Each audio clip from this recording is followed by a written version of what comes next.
In this episode, we speak with the founder and CEO of Papa, Andrew Parker. Papa provides vital social support by pairing older adults and families with Papa Pals, who are trained and vetted companions that provide a helping hand and an open ear, resulting in less loneliness and better health. Andrew and his family were struggling to balance the daily demands of life with supporting his grandfather, Joseph, whom they referred to affectionately as Papa.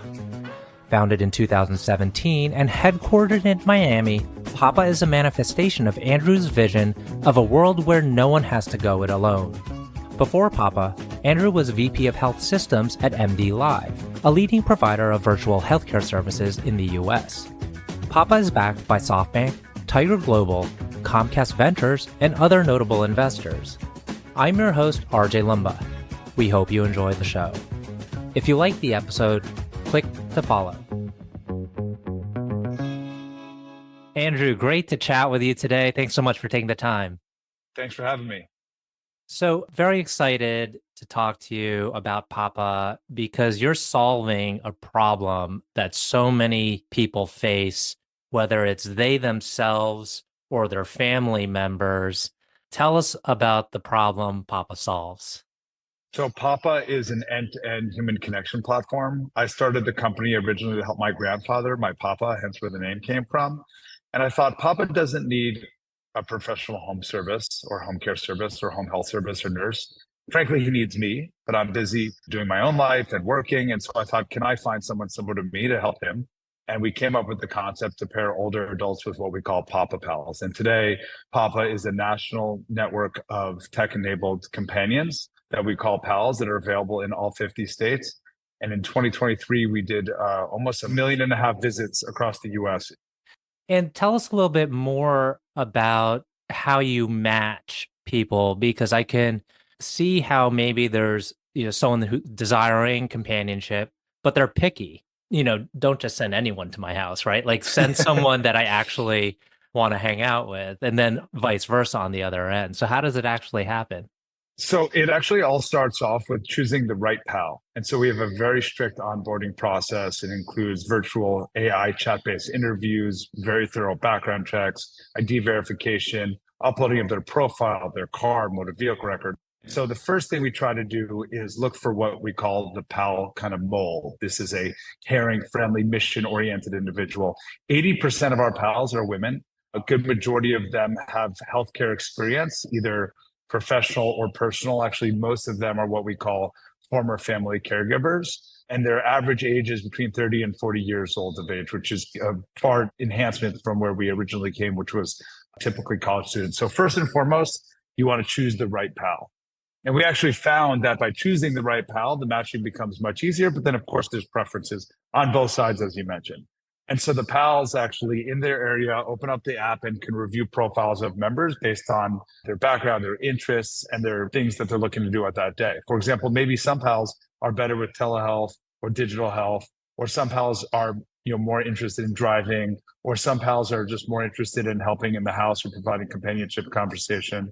Most of our members actually have a preferred pal. So the same pal comes over every week, every 2 weeks.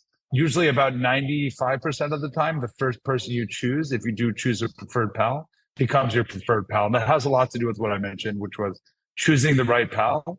And then once we've chosen the right pal to be on our platform, we match them to the members based on these cases. Got it. And so I think the key phrase there is specific in needs or interests, because I can imagine that curing loneliness is imprecise, right? Like through a platform such as this, Papas want their real grandson or granddaughter to be there because they are family, because they do have a unique connection that they can't have with anyone else. But maybe you're not trying to solve that particular problem. Is it the running errands? Is it the helping around the house? Like, how do we think about the portfolio of solutions that you're providing? Yeah, so loneliness and isolation, these are leading indicators. It's kind of like cholesterol. It doesn't necessarily mean you're going to have a heart attack, but it's a leading indicator of a potential downstream negative impact. That's what we see with loneliness and isolation and generally social drivers of health. A PAL helps with health-related social needs, but they're also a companion. And so it's one product, which is a human being that's super friendly and caring, comes out, helps out. But most of the time, what they're doing is hanging out, spending time with you, bringing a friend, helping with loneliness and isolation. But through that trust and relationship, we're able to help them in more ways, not only what they may want, which is really member driven. Hey, can you take me to the grocery store? Or can you help me learn how to use my iPhone or Android device? Oh, I haven't gone to the grocery store in a while. Can you take me? For example, that's kind of member driven. Well, now we just released programs where health plans can actually ask us to do specific objectives that they care about. So this could be our STARS enhancement program. This could be our SDOH navigation program or a digital health literacy program, which each of them have specific objectives that a health plan may say, oh, I need to get my members to their annual wellness visit. I need to show them how to use their new flex card benefit. I need to get them to their grocery store. Oh, and by the way, I want to make sure they're really happy with my health plan. And I want to make sure we identify their social issues and close them. And so what we do at our core is build trusting relationships. And then we leverage those relationships in a very thoughtful and caring way to positively influence members' lives, oftentimes based on things that health plans, our customers that pay for the service on behalf of the members, care about. And so there's plan-driven programs and member-driven experience. So I applaud you for getting this company started and off the ground. I think there's so many people out there that realize that this is a serious problem. They'll probably, conversationally talking to their friends or family members saying like, you know what, like a service like this should exist, right? But like so few people will actually take the initiative and start a company to do it. And you've done it. You've got significant backing from notable investors. How hard has the journey been? Very hard. It is not easy. It is not for the faint of heart. I joke that it was just the only thing I ever really knew. My father is a multiple time, founder and entrepreneur, some failures, some successes. My grandpa, Papa, was an entrepreneur. He owned his own construction company. And I realized actually that everyone blood related to me, every male blood related to me, is some sort of an entrepreneur. Jewelry owners, physician offices, tech companies. So it's all I ever knew. And so for me, I felt like it was just like kind of like part of the Parker family. You got to start a company. That said, I have 4 brothers. I'm the only one who decided to go down this path. And it is challenging. I mean, there are significant ups and downs, the highs and lows, as you would expect. And I saw this thing Elon Musk said, which I thought was very fitting, is the CEO's job's not very fun because you are exclusively spending your time on the biggest problems. Because if it's working, you don't really need to spend all of your time on that. And so it can be stressful, but it's the life I chose. I will tell you, I wasn't this great a year and a half ago. So it's kind of some battle wounds that I'm honored to have. What are you most proud of in terms of the person you've become? Like, as you reflect back on the journey so far, you've probably noticed things that have changed about you, maybe the way you approach problems, people, situation, etc. When you reflect back, what's the most notable thing you're proud of? I think my constant willingness to evolve and learn. Honestly, coming into this space, I was pretty oriented around healthcare, decent orientation around tech, no idea how to manage people. Before Papa, I never had anyone to report to me ever. I think I had one intern, Andy, shout out to my first intern, who worked at Papa, by the way, for a while, not as an intern, but ultimately ran a portion of our sales ops. But what I've learned the most is just that you have to keep learning. I think I've been very fortunate to understand that surrounding myself by really talented people is key. Jim Collins says, get the right people on the bus. I think that is incredibly smart. And you also have to self-reflect and know what you're not good at. I think I inherently understand what I'm not good at, which is a lot. I'm good at a few things and that's it. And I think that stayed with me, since the beginning.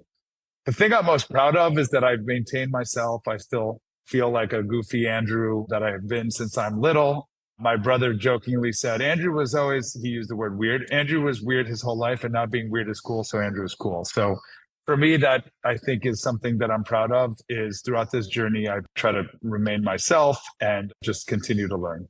So you do not have the typical background, I would say, of a tech entrepreneur, meaning that you're from Florida.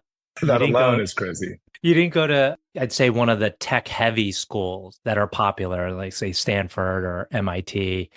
So how did you get to where you are? Maybe we could talk about YC. Yeah, I took a very different path only because I didn't know there was this other path. And frankly, I wasn't qualified to get into any of these elite schools at the time. Maybe could have made a different effort, but that wasn't where I was at the time. And I went to Florida State University, which I'm proud to have gone there, but not many tech founders come out of there. I think the woman that started Spanx went there. So that's kind of cool. Her and I, that created some larger companies. But I always wanted to be an entrepreneur, but I saw my family be entrepreneurs. I didn't learn from, Silicon Valley. All I knew about Silicon Valley is, what you would see on TV or read about. None of my friends become tech entrepreneurs. I went to school for finance with the hope that I would learn a lot about what it takes to develop and work in and out of a business because I did always want to be an entrepreneur. And I always had this obsession. And I honestly think obsession, addiction, obsession, passion, however you want to frame it, grit, these things are all required to be successful. And I think Y Combinator, to talk about that, has now realized how powerful that actually is. I think Paul Graham, PG, which I was very fortunate enough to spend quite a bit of time with him when we were in Y Combinator. He was retired, but came to San Francisco for the summer I happened to be there. He had been 5 years out of YC, and he started to realize, we used to only hire people if they went to an elite school, which is great. Very smart people, of course, and but what he found was grit to be maybe the most important thing. And I definitely always have had that as a kind of a natural thing throughout my life. I've done entrepreneurial things. One of the first entrepreneurial things I did was when I was younger, I always trying to figure out how to make an extra dollar, but I really was lazy. I didn't actually want to get a real job. And so Florida, a big thing that happens here every year, or quite a bit, is hurricanes. And so I would go to people's houses, knock door to door and say, hey, I will put up your hurricane shutters. Okay, great. And so I'd get 2 or 3 of my friends. We'd come over, we'd put up the hurricane shutters, we'd charge, $300, $400, $500. Well, we'd come back 2 weeks later. Okay, hurricane's over. We will take those shutters down, but it's going to cost $1,000. We doubled the price. I felt a little bit bad about it, but this was some nice neighborhoods. And I think that was the beginning of my entrepreneurial journey. And so I think I took a different path only because I didn't know this other one existed. And then when I heard of Y Combinator, which I never heard of, I applied thinking there's no way I'm getting into Y Combinator. Like, as you mentioned, Stanford, MIT, people that, built companies at Facebook, like things I can only dream of. I'm not an engineer by background. My co-founder wasn't an engineer. And so it was like a completely impossibility. And so we applied. I actually applied 2 weeks late because I uploaded the wrong video. I had to re-upload it and all these kind of crazy things. I just forgot about it. And then one day I'm through my inbox and I'm deleting emails like you would in the morning, mostly junk. And I'm like, wait, did that say Y Combinator? I went into my delete inbox and it said, we're excited to interview you. And I called my co-founder, who I barely knew at the time. It's like 5 a.m. and his wife, who was like 8 months pregnant. Why is Andrew calling you? Well, we got some exciting news. And that was the day we started to understand, what is Y Combinator? Why could this be so important to us? And we decided if we don't get in, we're never going to be successful. We go into the interview and it is pretty intense. There's hundreds and hundreds of people interview. I think thousands and thousands of people apply. I'm reading it's harder to get into YC than Harvard. And I'm like, this is impossible. I barely got into Florida State. Talk about Harvard. No offense. I think Florida State's amazing, but it's not as hard to get into some of these elite schools. Long story short, we go into the interview. It was so intense. And then they made us wait around for 6 hours before they interviewed us a second time. And we're like, listen, they did not interview us a second time, so this must be good. And by the way, we have no context. I don't know who I'm interviewing. I later find out I interviewed with the guy that invented Yahoo Mail that sold to Yahoo. And then I also interviewed with the guy that started Gmail. And like, these are like big wigs. But I just kind of put on my blinders, went in, and kind of my naivete, being naive, ended up being one of my largest superpowers in this moment, but also in many moments. And I think having like an unknown expectation actually gave me a strong footing in these things. We ended up getting into Y Combinator, and it was just a fantastic opportunity for us. And then we decided to move back to Miami, which is funny because everyone's like, you can't start a company in Miami. Miami tech is not an existing thing. And I said, listen, this is where I want to live. This is where my team was. This is where my family is. And this is where I think I could start a company. By the way, MDLIVE, the telehealth company my dad started, was also started in South Florida. So we had some good history, at least in my personal experience. And then what's funny is, fast forward, pandemic happened. A lot of people moved to Miami. The mayor of Miami said, we'll help, move to Silicon Valley. Delian from Founders Fund at the time wrote that. And so Miami tech became a big thing. And now I'm the token Miami tech guy, which I'm proud of. So do you think in the application process, what were they honing in on? Was it your grit, your demonstrated grit, or Was it, I mean, it's probably a combination of both, but was it this massive market that you could potentially address? I would say it was more the grit, to be honest. And again, I'm no expert here, so this is just my personal opinion. Is I think Y Combinator bets on the founders more than they bet on the idea. And I think that's the right move. In Y Combinator, I applied twice actually. So the first time I applied, no response, nothing, just, thanks, you didn't get in. I read that if you apply twice and you show progress, that shows, grit. I guess that's a good way to show grit from a distance. And we did that. I mean, when we applied to Y Combinator, the first time we had $0 in revenue. We had a cool idea. I had some background in healthcare. When we applied a second time, still on the same idea, I think I got up to $10,000 in monthly revenue. That was 90 days later. Wow, maybe this company could figure something out, and this is an interesting idea. And by the way, there's a huge market in healthcare that's untapped, which is the older adult space. So I think those things combined, it definitely wasn't that I went to Florida State. Uh, Thinking of all your strengths and what you need to be a good entrepreneur, you clearly have an ability to speak and to sell. There's some founders who are very good on product. There's some who are very good on operations. Where would you put yourself in terms of your biggest strength? Working at MDLIVE at a company that was hyper scaling with a very small group of people, I learned a lot about everything. I learned about product. I learned about technology, infrastructure, security, just because there was a gap that we had at MDLIVE, and I was just trying to solve what at the time was selling. But for me, selling was at the time 10% of it. 90% of what I was doing is making sure the sale could go through by helping with all these other components, which frankly is a big part of what you do as a CEO. So I went through this like CEO training unintentionally and came out of it and realized, wow, I learned how to do this and this and that. So I think my real core skill is scrappiness. And I do think of myself historically as a good representative of product, but actually now more today, fast forward almost 6 years plus into Papa, I'd say I spend a good majority of my time inside Papa versus selling customers. I do always join meetings, if helpful, and I'll represent Papa in podcasts like I'm doing here in different ways, but so I'm still that component, but I do like spending a lot of time because we feel at Papa, if you could build a platform of super high quality, super safe, super engaging human beings and provide human connection at scale, and then layer on top of that what we're calling phase two, which is programmatically solving healthcare problems, that will sell itself.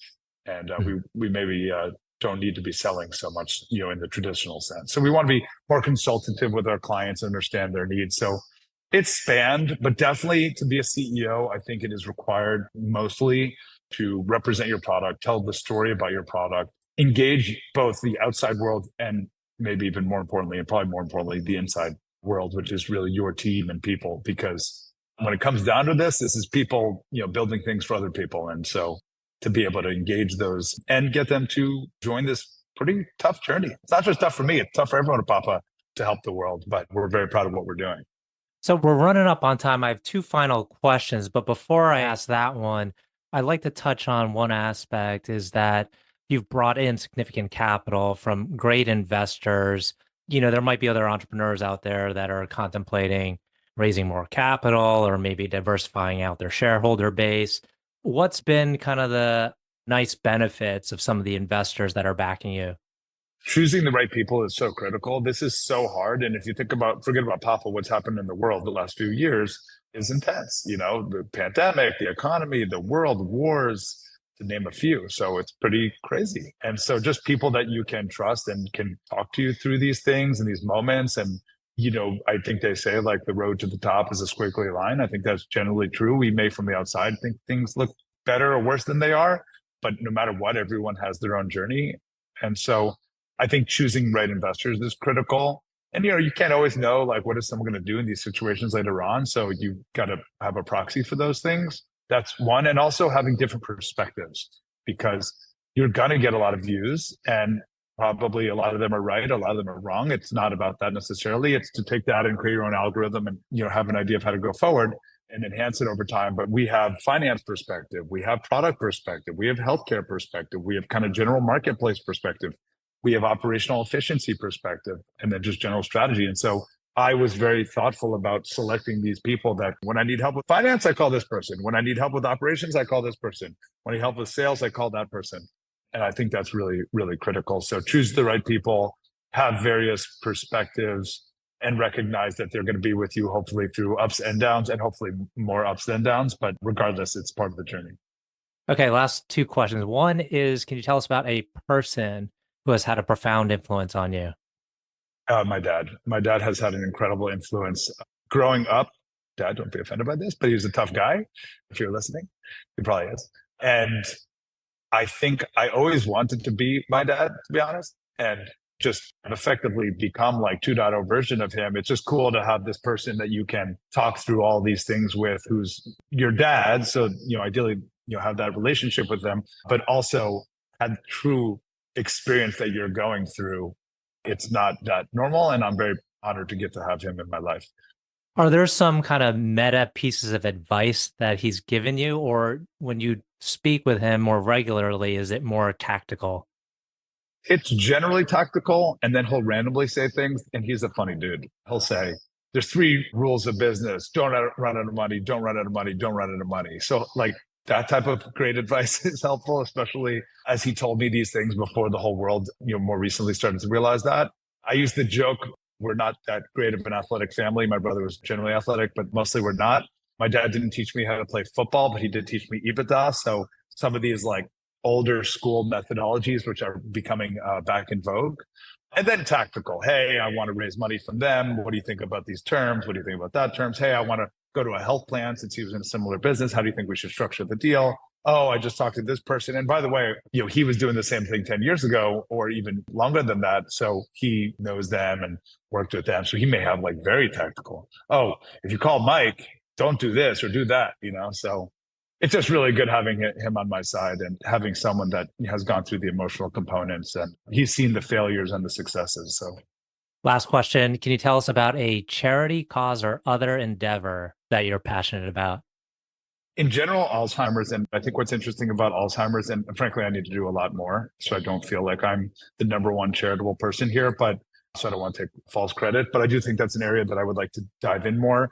What's interesting about it is something like breast cancer gets like some specific number more, but like orders of magnitude more funding. Well, if you have breast cancer, maybe you could represent yourself in a 5K or something like that. Maybe you can't, but with Alzheimer's, likely you are at home because you may not be able to care for yourself. The awareness, which has gotten much better, it just isn't as strong as it could be. And so I'm hopeful to be able to help in that way, both with Papa, but honestly more personally. Excellent. Well, Andrew, want to thank you again for taking the time. This has been a wonderful conversation. Thank you, RJ. Thank you so much.